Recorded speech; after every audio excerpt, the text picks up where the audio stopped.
Alvar Aallon Sunila on alun perin ollut teollisuusyritys Sunila Oyn yhdyskunta, jossa sellutehdas ja asuinrakennukset muodostivat harmonisen kokonaisuuden.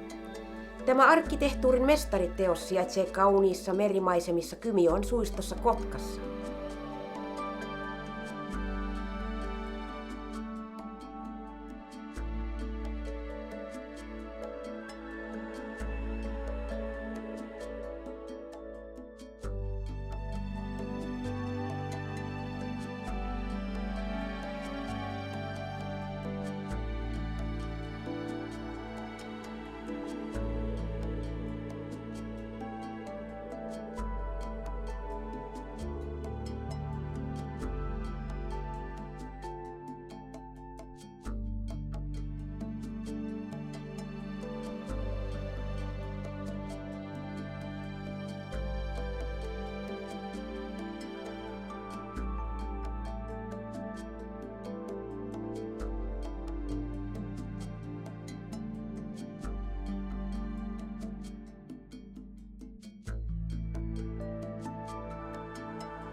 Sunila Oyn yhdyskunnan rakentaminen ajoittui vuosiin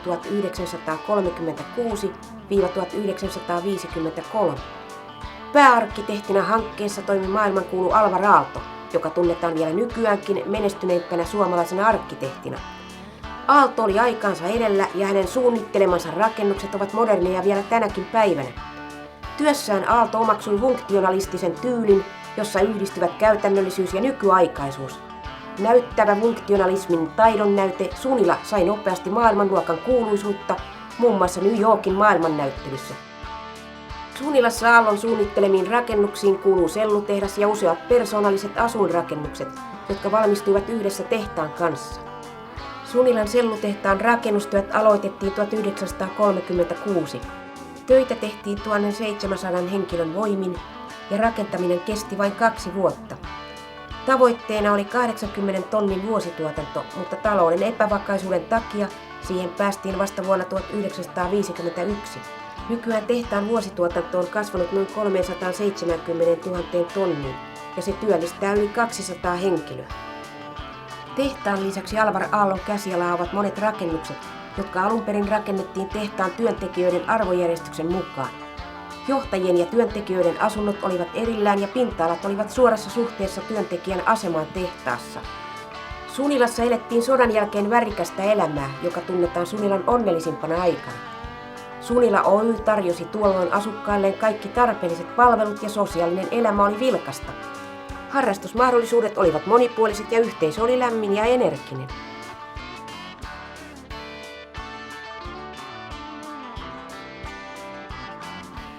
Urheilu oli keskeinen osa vapaa-ajan viettoa ja se loi kiinteän siteen yhteisön jäsenten välille.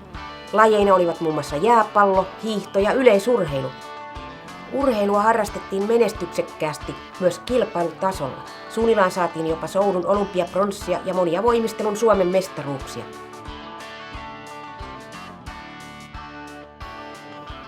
Sunilan oma urheiluseura Sunilan Sisu on kunnostanut Aallon suunnitteleman Sunilan vanhan pirtin, joka on toiminut jo vuosikymmenien ajan alueen harrastuskeskuksena.